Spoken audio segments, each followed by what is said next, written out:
हरियाणा विधानसभा चुनावों को लेकर बीजेपी की तरफ से दूसरी लिस्ट भी जारी हो चुकी है, जिसमें 2 मुस्लिम प्रत्याशी के साथ साथ 2 महिला प्रत्याशी समेत 21 उम्मीदवारों के नाम हैं। इसके अलावा जो आरएलडी की जो पार्टी है वो हरियाणा के चुनाव छोड़कर जम्मू कश्मीर के चुनावों को लड़ने की बात कर रही है। साथ ही साथ अगर कांग्रेस पार्टी की तरफ नजर डाले तो वहां पर जो कुमारी सैलजा है वो सीएम बनने का दावा कर रही है। इसके अलावा आम आदमी पार्टी पर भी नजर डाल लेते हैं। आम आदमी पार्टी ने अपने उम्मीदवारों के लिस्ट जारी कर दिए, तो इन तमाम टॉपिक्स पर हम बात करेंगे, चर्चा को आगे बढ़ाएंगे। सोशल पंचायत में स्वागत है आपका। मैं हूं आपके साथ दीपशिखा सिंह राजपूत। मेरे साथ स्टूडियो में मौजूद हैं मेरे सहयोगी अरुण, गौरव और सौरभ। तो सबसे पहले हम आ जाते हैं सौरभ सर आपके पास। क्या लगता है बीजेपी की तरफ से जो लिस्ट अब दूसरी जारी की गई है, जिस तरह से उसमें नाम डाले गए हैं, बस 2 कैंडिडेट्स के नाम रह गए हैं, किस तरह से इस लिस्ट को देखते हैं आप? पहले तो करेक्ट है कि 3 लोगों के नाम रह गए हैं। जो दूसरी लिस्ट 21 लोगों की आई उसमें एक सीट हुआ कि जहाँ पे उम्मीदवार बदला गया। ठीक है, ये बीसी लोगों के नाम है। ठीक है। बात ये है कि इस बार उन्होंने 2 मुस्लिम कैंडिडेट दिए हैं। 2 मुस्लिम कैंडिडेट इसलिए दिए गए हैं क्योंकि जिन सीटों पे इनको दिया गया है वो सीटें मुस्लिम बाहुल्य हैं, और जिस नेता को दिया गया है टिकट वो 2 बार जीत चुका है। हालांकि बीजेपी की उससे नहीं जीता है, क्योंकि हरियाणा में बीजेपी कभी मुस्लिम टिकटों पर दांव खेलती नहीं है। हाँ, ये बहुत बड़ा फैक्टर है। ये बड़ी बात थी कि इस बार मुस्लिम उठा रहे हैं। मतलब कहने की लोकसभा चुनाव के रिजल्ट के बाद से बीजेपी अब उतना कॉन्फिडेंट में नहीं कि हम किसी को उतारे और जीत जाए। उसको अब वो फैक्ट देखना पड़ता है कि यहाँ पे कास्ट फैक्टर क्या है, यहाँ का लोकल फैक्टर है क्या, उसके हिसाब से प्रत्याशी उतार। बात दूसरी पार्टी करें कांग्रेस की, तो वहाँ पर देखिए कि हुड्डा समर्थक ज़्यादा लोगों को अभी तक टिकट दिया गया है। हालांकि अभी 1/3 मान लीजिए टिकट का ऐलान हुआ है। एक कुमारी सैलजा जब पूछा गया तो उन्होंने कहा मैं मुख्यमंत्री बनना चाहती हूँ। तो अगर वो मुख्यमंत्री बनना चाहते तो इसका साफ है कि उनके समर्थकों को ज़्यादा टिकट भी मिलना चाहिए और वो जीत के भी आने चाहिए। बिल्कुल। आम आदमी पार्टी करें तो आम आदमी पार्टी ने केवल उन लोगों को टिकट दे दिया है जो लोग दल बदल के आ गए हैं, जो लोग डेंट पहुंचा सकते हैं दूसरी पार्टी को। मतलब ऐसा कहीं नहीं लगता आम आदमी पार्टी की टिकट से वो जीतने के लिए चुनाव लड़ना चाह रहे हैं। उनको लग रहा है कि खाली कांग्रेस को चैलेंज कर रहे हैं कि हम देखिए अगर गठबंधन करना है तो कर लो, अभी देरी नहीं हुई है, नहीं तो हम आगे नुकसान पहुंचाएंगे। धीरे धीरे कोई लिस्ट जारी करते जा रहे हैं। बिल्कुल। और बात कर रहे हैं अगर आरएलडी की, तो आरएलडी चूंकि जाटों की पार्टी कही जाती है और हरियाणा में जाट अच्छे वोटर्स हैं, उन पर सभी लोग दावा लगाते हैं। लेकिन वो क्यों नहीं हरियाणा जा रहे हैं? क्योंकि हरियाणा में पिछले बार चुनाव लड़ चुके हैं और जमानत जब्त हो चुकी है। बिल्कुल तो सही बात। सोच रहे हैं कि यहाँ कोई संभावना है नहीं, यहाँ कोशिश करने से फायदा है नहीं, तो हम बीजेपी का सपोर्ट कर देते हैं। लेकिन एक कश्मीर में जाकर के अलग से लड़ना चाह रहे हैं, वहाँ पर नहीं सपोर्ट कर रहे हैं। ये भी गठबंधन तो इंडिया कश्मीर में जमीन तलाश पाएंगे वो? कोशिश है कि नई जमीन है, देखते हैं वहाँ पर हम बन सकते हैं। तो एक तरीके से वैसे तरीके से इंडिया ब्लॉक जैसा हो गया कि हम हरियाणा में तो आपको सपोर्ट करेंगे, कश्मीर में आपके खिलाफ लड़ेंगे। तो कहीं ना कहीं भी आरएलडी की तस्वीर साफ नहीं है, खाली कयासों में है कि हरियाणा साफ है, कश्मीर में 4 उतार भी दिए उम्मीदवार, लेकिन मुझे नहीं लगता कि उस तरीके से कोई असर पड़ेगा आरएलडी जी। और सर मुझे लगता है कि जो आरएलडी ने ये निर्णय लिया है कि हरियाणा चुनाव छोड़कर जम्मू कश्मीर के चुनाव फाइट करेंगे। अगर आपको याद होगा तो हरियाणा की अगर हम राजनीति के परिप्रेक्ष्य में बात करें तो जाट वोटर है, वो देवीलाल को अपना नेता मानते थे, उसके बाद वो ओम प्रकाश चौटाला को नेता मानते थे। तो अगर हम बात करें चौधरी चरण सिंह के एरा की, तो चौधरी चरण सिंह के एरा में देश भर के चौधरी चरण सिंह देश भर के जाटों के नेता थे। चौधरी अजीत सिंह देश भर के जाटों के नेता नहीं है, ना जैन चौधरी देश भर के जाट के नेता है। बिल्कुल। ये अब यूपी में और खासकर पश्चिम यूपी में ही जाटलैंड के नेता रह चुके हैं। अब इनको क्या है कि जम्मू कश्मीर में अपनी नई जमीन तलाश रहे हैं। 15 से 20 सीटों पर चुनाव लड़ने का इन लोगों ने एक प्रकार से दावेदारी पेश की है, जहां मुस्लिम बाहुल्य सीट है, जो पिछड़ा बाहुल्य सीट। लेकिन जम्मू कश्मीर में कौन से आपको जाट मिलेंगे? वहाँ तो आपको टैक्टिक्स बदलना पड़ेगा ना। वहीं उस प्रकार के जो उम्मीदवार हैं, देखिए वहाँ बहुत बड़ा वोट बेस नहीं आरएलडी का जम्मू कश्मीर में कोई है। स्वाभाविक सी बात है, कैसे तो ये तो एक तरीके का एक्सपेरिमेंट हो गया आरएलडी के लिए। आरएलडी एक्सपेरिमेंट कर रही है ताकि आने वाले समय में जमीन तलाशने का प्रयास किया और ये भी ध्यान में रखने वाली बात है, जम्मू कश्मीर में अलग लड़ने का उन्होंने ऐलान कर दिया। आगे महाराष्ट्र के चुनाव है, आगे झारखंड के भी चुनाव है, वहाँ पे भी अलग लड़ने का ऐलान किया जा सकता है। अपनी जमीन बना लेती है तो उसका कोई फायदा होगा? आप सोचिए जहाँ पर कुछ जमीन है हरियाणा में, जहाँ पर जाट वोटर है, वहाँ पे एक चुनाव लड़ते हैं वो लोग, उस पर जमानत जब्त हो जाती है। जम्मू कश्मीर में जाट वोटर्स के नाम पर कुछ नहीं है, तो वहाँ पर ये पार्टी जो जाट वोटर्स के नाम से ही है। आज के समय में हरियाणा में सबसे बड़ा अगर कोई जाट चेहरा है तो वो भूपेंद्र सिंह हुड्डा है, दीपेंद्र हुड्डा है। इनके इतर कोई जाट नेता नहीं है, उनके बराबर का कोई जाट नेता नहीं है। और वो दोनों जाट नेता इस समय कांग्रेस में पाले हैं। अच्छा, वो हाँ, ये मुस्लिम बहुल्य सीटों की बात हो रही थी, 2 सीटें जो बीजेपी की ओर से दी गई हैं, काफ़ी जो है अनऑर्थोडॉक्स हमने तरीका देखा, लेकिन हैरानी की बात ये, एक और मुस्लिम बहुल्य सीट थी, नू सीट, वहाँ पे उन्होंने हिंदू नेता को उतारा है, संजय सिंह को। संजय सिंह की एक बात बड़ी वो है कि वो खुद को बीजेपी नेता और राज्य मंत्री से पहले खुद को हिंदू मानते हैं। हाँ, सबसे बड़ा तो हिंदूवादी छवि है। तो ये जो नू वायलेंस हुई थी, क्या उसके परिप्रेक्ष्य में ये चीज़ की गई? क्या मुझे लग रहा है कि कहीं ना कहीं ये बीजेपी हिंदू वोट बैंक को साथ, हाँ, और संजय सिंह प्योरली हिंदू वाली छवि के नेता है। तो वो बिल्कुल। चाहते हैं कि जो हिंदू घटक जो हिंदू है वो एक तरफ से एकजुट होकर संजय सिंह की तरफ चली जाए और बाकी पार्टियां तो दो उतारी देंगे, पार्टियां मान लिया। अब वहाँ से आप उतारी कांग्रेस में, जेजेपी उतारेगी, आप उतारेगी, इनोला की तरफ से भी कोई आएगा, तो इससे वोट पोलराइज हो जाएगा। अच्छा, हिंदूवादी नेता है तो एक तरफ अगर एक तरफा वोट पड़ता है संजय सिंह को तो शायद मे बी सीट निकल सकती है बीजेपी का पीछे, बीजेपी को संजय सिंह को उतारने की रणनीति पीछे है, हो सकता है क्योंकि पोलराइज वोट हो चुके हैं। और एक हैरानी वाली बात तो ये भी है कि इस बार जो 21 लोगों की लिस्ट आई है, जितने भी आए, उसमें जो मंत्री हैं उनके टिकट कटे हैं, प्रदेश अध्यक्ष उनके टिकट कटे हैं, मतलब काफी हार्श जो है तरीके से, जैसे कि हमने पहली लिस्ट के बाद देखा था, बगावत या इस्तीफों का दौर चला था, इस बार नहीं है। इस बार तो भाई सीधा प्रदेश अध्यक्ष का ही काट दिया गया टिकट। लग रहा था कि हमारा टिकट कटने वाला है, बिल्कुल। इसलिए तो उनके तरफ से कोई वो किया नहीं गया, अप्रोच नहीं किया गया कोई ऐसा। जैसे पहली लिस्ट जब आई थी, धड़ाधड़ इस्तीफे पड़ने लगे, जो उनका टिकट कटा वो रो रहे हैं, अल्टीमेटम दे रहे हैं कि हमें टिकट संशोधित करो, हमें नहीं तो ऐसा होगा वैसा होगा। तो लेकिन आलाकमान अपने फैसले पर जो है अटल है। तो इस लिस्ट को अब हम कैसे लें फिर, इस मतलब लिस्ट को हम ऐसे लें कि महेंद्रगढ़ से रामविलास शर्मा निर्दलीय प्रत्याशी हो गए हैं, जो पार्टी कद्दावर नेता हुआ करते थे, हरियाणा में ब्राह्मण चेहरा हुआ करते थे। सिरसा से बीजेपी एक म्यूचुअल नहीं, महेंद्रगढ़ से प्रयास करना आरएसएस जो अनुराग टाडा के साथ। ठीक है, अनुराग टाडा वही है जिनका सिरसा में पूरे 9 विधानसभा सीटें हैं, वहाँ प्रभाव माना जाता है अनुराग टाडा का। आपको याद होगा कि अनुराग टाडा वही है जिनका पहले सुरेंद्र सिंह चौधरी से अच्छा नाता था, उसके बाद ओम प्रकाश चौटाले के बेटे से अच्छा नाता हुआ, उसके बाद उनके बड़े पूज्यपति टाइप के आदमी हैं, उनका एक कर्मचारी दीपिका करके एक हत्याकांड में उनकी बेटी हुई थी, उसके बाद बीजेपी के नेताओं ने उनका विरोध प्रदर्शन किया था 2012 के समय। फिर एक 2014 में जब चुनाव हुए उसके बाद वो उसके बाद उनके ऊपर FIR दर्ज हुई थी। फिर 2019 वाला चुनाव जीत गए, 2019 वाला जीत गए, 2009 वाला जीत गए। 2009 वाले में जब हुड्डा को मुख्यमंत्री बनना था तो 60 गार्ड बना के कैसे भी जोड़ तोड़ के लाए। उसके बाद तो जो सिरसा वाला इलाका है, यहाँ से कुमारी शैलजा कुमारी जो है, इनका भी जो बेस वोट है वो सिरसा से ही है। अपने आप को कहीं खुद को कहीं बहुत मजबूत समझती है तो सिरसा ही है। और बीजेपी वहाँ HP जो हरियाणा लोकहित पार्टी है अनुराग टाडा की, वहाँ से एक औपचारिक तौर से नहीं गठबंधन हुआ है, लेकिन एक म्यूचुअल अंडरस्टैंडिंग फ्रेंडली फाइट के तो अभी तक इसीलिए वहाँ से उम्मीदवारों के नाम का ऐलान नहीं हुआ है। हालांकि चुनाव से पहले जो बीजेपी इंचार्ज धर्मेंद्र प्रधान, उन्होंने ऐसी एक पेशकश की थी कि अगर आप हमारी पार्टी में अपनी पार्टी का विलय करते हैं तो हम आपको सपोर्ट करेंगे। लेकिन फिलहाल जिस प्रकार से स्थिति नजर आ रही है, बीजेपी सिरसा से किसी प्रकार का रिस्क नहीं लेना चाहती, क्योंकि पूरे जो सिरसा जो लोकसभा है उसमें 9 विधानसभा सीटें आती हैं और वहाँ अनुराग टाडा का अच्छा प्रभाव मानता है। एक चीज मैं और बोलना करना चाहूँगा, अपोजिट वो रहेंगे। याद होगा कि रायना से जो सिरसा के अंतर्गत ही आता है, वहाँ से रणजीत सिंह चौटाला की टिकट बीजेपी ने काट दी है, और उस सीट से ही अनुराग टाडा के छोटे भाई गोविंद टाडा पिछली बार दूसरे नंबर पे थे। अनुराग टाडा ऐसी मतलब उसको बीजेपी के हाईकमान को अप्रोच कर रहे थे कि 2 सीटें छोड़ दीजिए, बाकी मैं ये 8-9 सीटें जो मेरे प्रभाव वाले हैं वहाँ हम आपको संहार ऐसे ला देंगे। लेकिन हुआ क्या कि वहाँ से रणजीत सिंह की टिकट काट के अब रणजीत सिंह निर्दलीय मैदान में है, गोविंद टाडा अपनी पार्टी से मैदान में, बीजेपी ने उम्मीदवार उतारने लिया।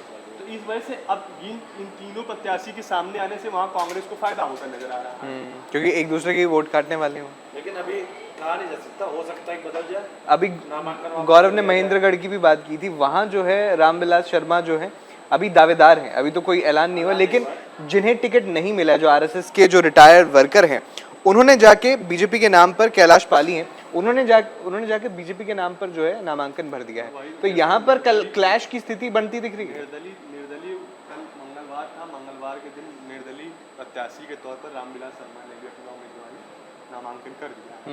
बात ये है कि रामविलास शर्मा वो नेता है बीजेपी के हरियाणा में जिन्होंने, ऐसे कहते हैं ना, सीजना, उन्होंने हरियाणा में बीजेपी को सींचा है। वो आज से नहीं, लगभग 4-5 दशकों से पार्टी से बंधे हुए हैं और वो ऐसे ये नेता देखिए हैं आप कि जो राज्यपालों की यूपी में भी जो आप देखिए कि जब लोकसभा इलेक्शन के सारे कैंडिडेट का ऐलान हुआ था तो बीजेपी ने आखिरी में 1-2 सीटें रोक ली थी, जिनमें बिल्कुल। एकदम इलेक्शन से कुछ दिन पहले नामांकन का आखिरी दिन से ऐलान किया और गया अभी कि भी हम इनको देंगे। कल आखिरी दिन है नामांकन, 12 यही तारीख होगा। को आखिरी कल दिन है है। ना, अब कल वो एकदम ऐलान ऐसा करेंगे कि आप सोचेंगे कि अच्छा इनको तो देना अच्छा, है। बीजेपी के लिए इतनी सिरदर्द नहीं है क्योंकि 2 ही सीटें या 3 सीटें बची हैं उनकी, लेकिन कांग्रेस के लिए बहुत सिरदर्द है बड़ी क्योंकि सीटें बची हैं। कांग्रेस को तो बहुत ऐलान करना अभी रिकॉर्डिंग के टाइम कांग्रेस की तक। बात कर रहे हैं तो ये कंफर्म मान लेना आम आदमी पार्टी के साथ तो कांग्रेस का गठबंधन नहीं हो रहा है। अब तो बहुत मुश्किल लगता तो है। नामांकन अभी रिकॉर्डिंग के टाइम तक कांग्रेस ने अपनी सीटों का ऐलान अच्छा, नहीं जो किया है, कुमारी लेकिन शैलजा है वो खबर आ रही किस है, वैसे आज मतलब रात तक कांग्रेस तीसरी आ लिस्ट जाएगी। अपनी जारी कर आज सकती है। कर ठीक है। सकते आज हैं। तो कहीं तक कटाएगा जो पूरा फाइनल बिल्कुल। आज तीसरी लिस्ट देर रात तक आ सकती है कांग्रेस की, इस प्रकार से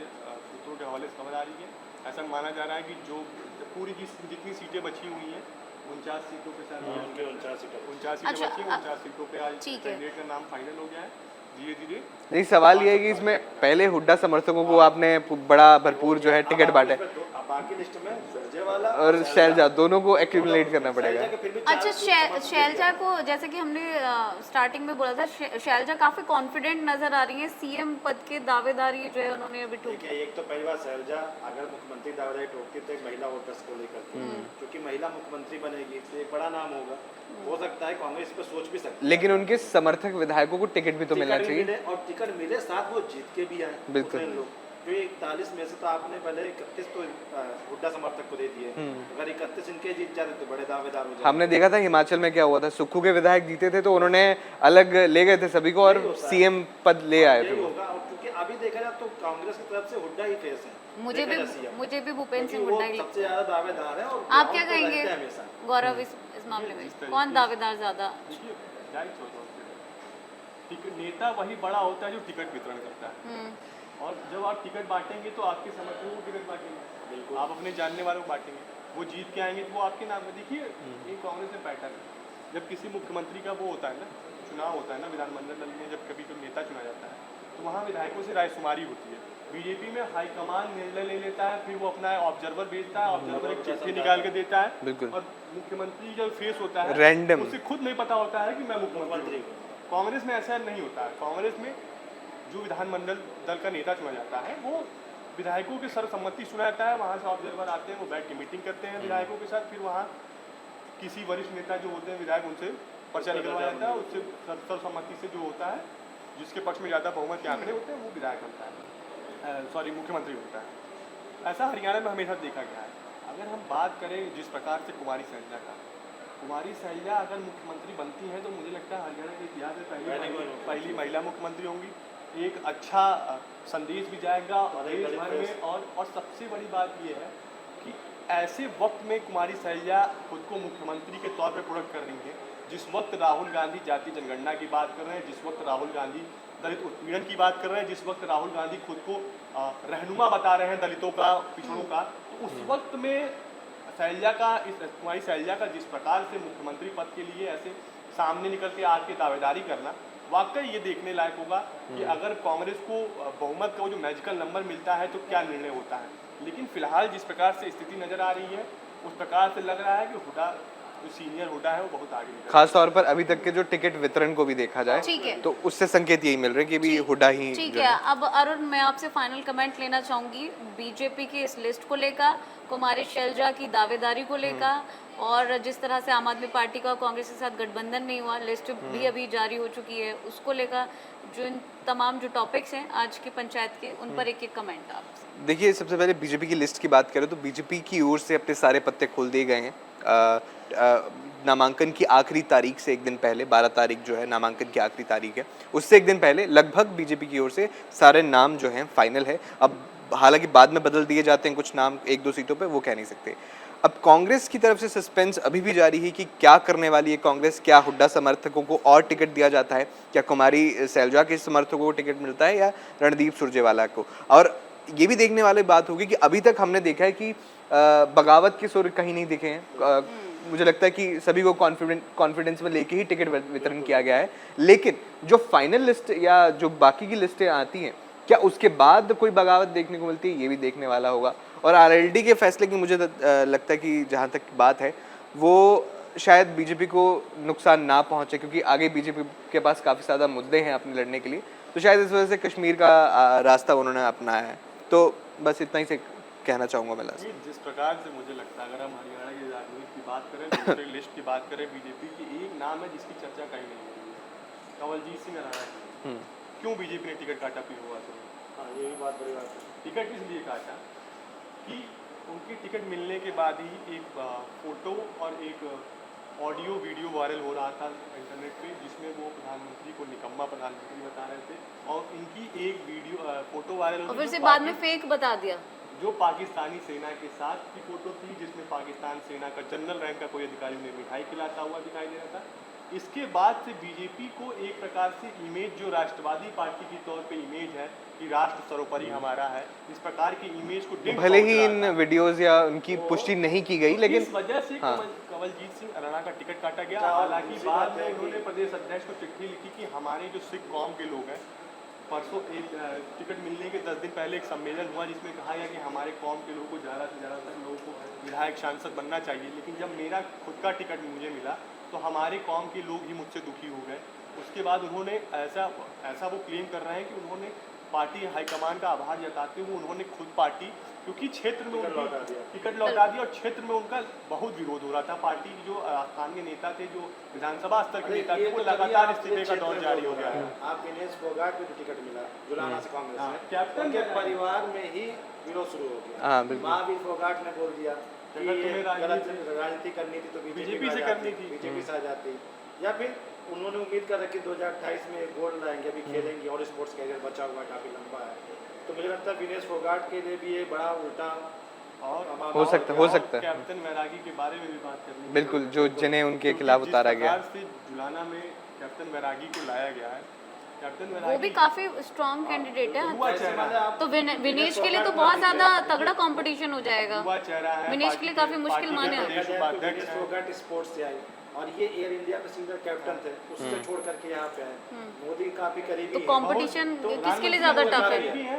और ये देखिए, एक इसमें गुणा गणित है, जो बीजेपी अगर अपने समर्थकों को समझा ले गई, वहाँ के वोटरों को समझा ले गई, तो विनेश फोगाट के लिए बड़ा कंपटीशन टफ हो जाएगा। कंपटीशन बहुत एड़ी चोटी के दम लगाना पड़ जाएगा। वहाँ राहुल गांधी को डेरा डालना पड़ सकता है, क्योंकि जो जुलाना की जो सीट है ना, हालांकि दीपेंद्र हुड्डा लगातार विनेश फोगाट के साथ प्रचार कर रहे हैं, बिल्कुल जाट बाहुल्य सीट है। वहाँ अगर दो पार्टी से दो जाट आते हैं तो गोत्र देख के वोटिंग होने लगती है। और कैप्टन वैरागी की जो बात है, कैप्टन वैरागी उसी जिले से आते हैं, जून के जिले से ही आते हैं। सफेदी उनका गांव है, और बीजेपी प्रदेश उपाध्यक्ष, खेल प्रकोष्ठ के सह संयोजक है, एयर इंडिया में कैप्टन रहे, और कोविड जैसे महामारी के समय जो वंदे भारत मिशन था, उसमें उन्होंने बढ़ चढ़ कर हिस्सा लिया था। उसके बाद प्रधानमंत्री नरेंद्र मोदी के प्रति आपार स्नेह को देखते हुए उन्होंने बीजेपी ज्वाइन किया था।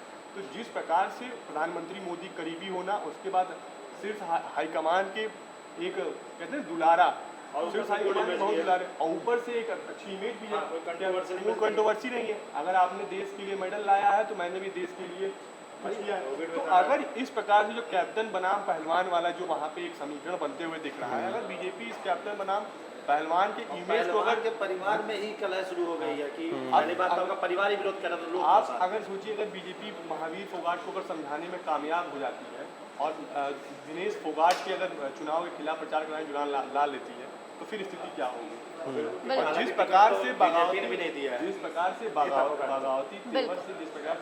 तेवर से महावीर फोगाट अपने बात कह रहे हैं ना मीडिया के सामने, उस प्रकार से लग रहा है कि बीजेपी कुछ ना कुछ एक्सपेरिमेंट कर सकती है महावीर फोगाट के साथ जुलाना में। और ये बहुत बड़े दाव की बात है कि दिनेश फोगाट का जीतना ये बीजेपी के लिए कहीं ना कहीं बहुत बड़ा पॉइंट हो जाएगा, ये बड़ा मुद्दा बनेगा। अभी हम उसको हल्के में ले रहे हैं, लेकिन अगर दिनेश फोगाट जुलाना सीट जीत जाती है, ये कहीं ना कहीं बीजेपी ने एक बड़ा सवाल खड़ा होगा। बिल्कुल बिल्कुल। तो बीजेपी ने अपनी दूसरी लिस्ट जारी कर दिया, और अपनी लिस्ट में उन्होंने जिस तरह से समीकरणों को साधा है, 2 मुस्लिम उम्मीदवारों को उतारा है, साथ ही महिलाओं को भी लिया है, बाकी के उम्मीदवार समेत उन्होंने अपनी लिस्ट बनाई है और एक नई स्ट्रेटजी के साथ वो आगे बढ़ रही है। साथ ही अगर हम नज़र डालें कांग्रेस में, तो जो कुमारी शैलजा है वो काफ़ी कॉन्फिडेंट नज़र आ रही है। हालांकि उनकी एक अलग से टीम है और एक कह सकते हैं एक अलग गुट हो चुका है, एक भूपेंद्र सिंह हुड्डा का गुट हो गया है और एक कुमारी शैलजा का गुट हो गया है।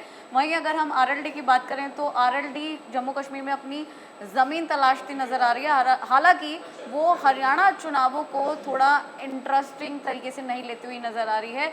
साथ ही जो हम बात करते हैं आम आदमी पार्टी की, तो आम आदमी पार्टी और कांग्रेस का गठबंधन अभी तक नहीं हुआ है, लेकिन उम्मीदवारों की लिस्ट वो ज़रूर जारी करती जा रही है। अब एक पॉइंट पे ये हो भी सकता है कि वो गठबंधन में जा सकती है या फिर नहीं भी जा सकती है। फिलहाल इस एपिसोड में इतना ही। कैसी लगी वीडियो बताइएगा ज़रूर। हमारे चैनल को सब्सक्राइब कीजिएगा, लाइक कीजिएगा। Thank you. न्यूज नेशन अब व्हाट्सएप पर खबरों के ताजा अपडेट के लिए न्यूज नेशन के इस QR कोड को स्कैन करें।